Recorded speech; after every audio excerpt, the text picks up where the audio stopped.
Hey guys, how's it going? How to transfer Sweatcoin to Sweat Wallet.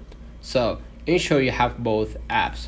So go ahead and download the Sweatcoin and download the Sweat Wallet, right? Sweat Wallet.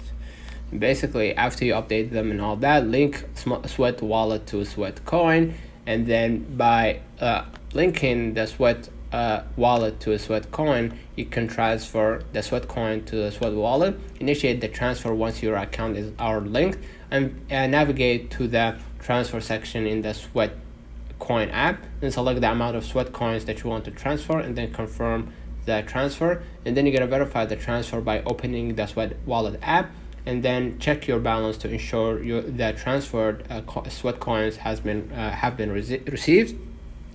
If you encounter any issue during the process, just contact the customer service for further support. So let's find out the comments if this video helped you. Don't forget to like and subscribe, turn on the notification bell to receive every video we upload. Thank you for watching. We will definitely see you in the next one.